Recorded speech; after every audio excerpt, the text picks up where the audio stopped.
may be looking at this footage and asking, how does this count as a weird football licence? I mean, it all looks very football-y. There are players running about, there are goals being scored. Some keener eye types of you may have even identified what this game is better known as in Europe. And no, there's nothing really particularly strange about Keith von Eron's Pro Soccer as a football game at all. It's just, well, who in the name of Dion Dublin's Ding Dang Dube is Keith von Eron? He wasn't a leading light in the field of the 80s, was he? I don't remember his name being mentioned in the same breath as Van Basten, Lineker, Vuller or Maradona in the 1980s. Even amongst his goalkeeping peers of the era, Shilton, Zenga, Dino Zoff, Keith van Eron's name is absent from these lists. And it's not just because he's an American either. The Super Nintendo game Tony Meola's Sidekick Soccer at least features a Yankee goalkeeper who was in the squads for the 1990, 1994 and 2002 World Cups, who notched up a very respectable 100 caps across his career. Keith von Eron? He never represented the United States in international football, nor did he play professional football outside of the US. In fact, he only ever played 3 seasons in the North American Soccer League, the precursor to the MLS that we have today. He's barely a footballer. So how on earth did Keith von Eron get his own computer game? That would be like me endorsing condoms. Well, he did have a long career playing a slightly different variant of the sport, that being the Major Indoor Soccer League. So the Major Indoor Soccer League is pretty much how it sounds. It was first held in 1977. It was the creation of American lawyer Earl Foreman, and it initially featured teams like Houston Summit, Cleveland Force, and also the rather underwhelming sounding Cincinnati Kids. We've all played indoor football, you know, less players, walls to bounce off, but I tell you what, I never emerged from a UFO while playing it. Look at this glitz and indeed this glamour. That is pizzazz to the eyeballs. MISL had mixed fortunes during its run, never really competing with the traditional sporting superpowers like NFL, NBA, NHL and Major League Baseball, and it unfortunately folded in 1992. MISL was relaunched in the 2000s and it was never as popular as its heyday, unfortunately. State's gonna state, I'm afraid. Football ain't ever going to be big in the United States, but it's pretty good that they tried an attempt to appeal to the American audience. For his part, Keith von Eron played in 11 seasons from 1978 until 1988, winning the championship with the Baltimore Blast in the same season that he also picked up a gong for being the goalkeeper of the year in 1986. So he was there for the majority of his existence and was a pretty good player while he was. Since he retired, he's been keeping his balls in the soccer fire, ouch, by running football youth camps for aspiring American teens. Good man. So the game, Keith von Eron's Soccer, was released by Microplay in the States on the Commodore 64, IBM PC, Atari ST and Amiga. No point releasing the Spectrum version in the land of burgers and freedom, is there? And if you know your early soccer games, you will have already twigged what this game is. It is Micro Pro Soccer. There's no difference between the two at all, which is good as Micro Pro Soccer already has an indoor mode accessible from one side of the disc, or tape cassette. That's good news though, isn't it? So yes, Micro Pro Soccer, coded by John Hare and Chris Yates of Sensible Software, they decided to make a game based on the design of the old arcade vertical scrolling Soccer 'em Up Tekken World Cup.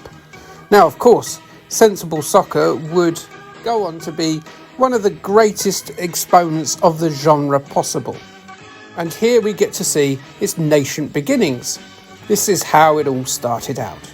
A lot of what established Sensible Soccer as a lot of people's unassailable king of the pitch can be seen sprouting here in little green tufts of fun.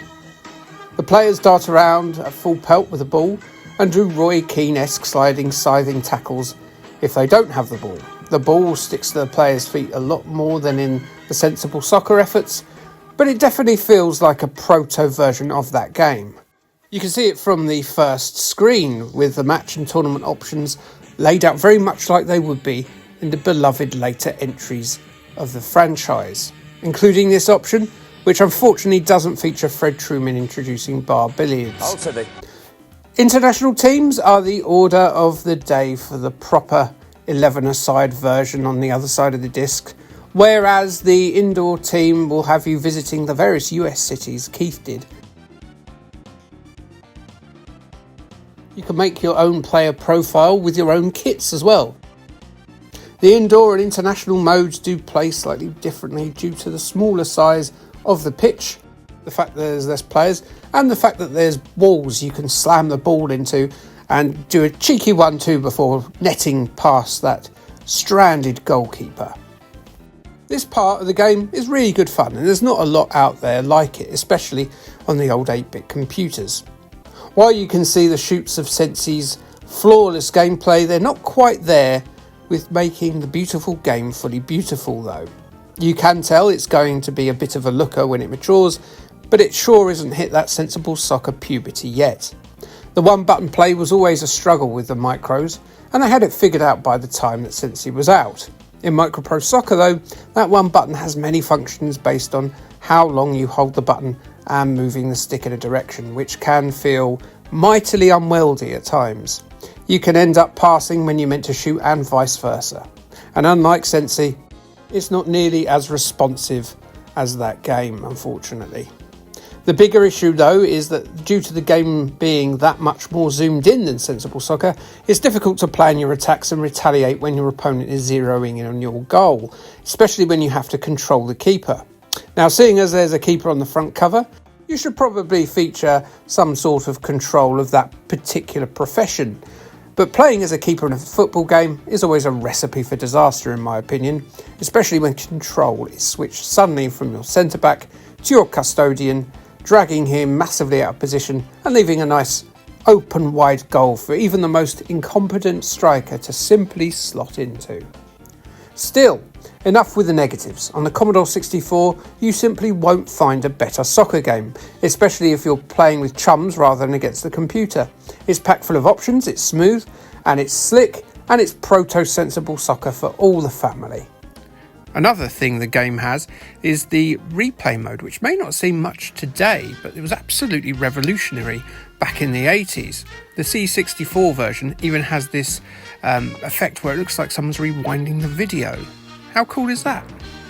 The Commodore 64 version is by far the best version, but the others are okay. Keith von Eron may not be a household name, but he's lent his moniker to a better game than some of his more illustrious soccer star chums like Pele, Peter Beardsley, and even fellow net guardian Peter Shilton. So well done there, big man.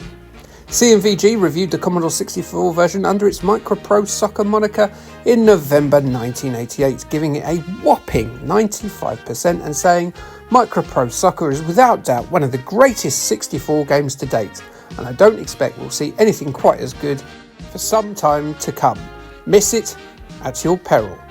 Amiga Format reviewed the Amiga version, obviously, in August 1989. The larger graphics merely reduce the on-screen playing area and do not improve the gameplay at all. The action is much slower than Kickoff as well, losing the adrenaline rush of non-stop action. This is not a bad game, but it's just simply not as good as Kickoff. They gave it a 67. Ace reviewed the DOS version in November 1988, giving it 900 out of 1,000, them and their scoring system. They said PC owners looking for a quick armchair dash across the pitch need to look no further than this. Micro Soccer is a definite winner. Well, that's the most normal game done, but I'm going to make it my mission to show you something weirder. Mission. What a clue that is. Like, subscribe, and K, thanks, bye.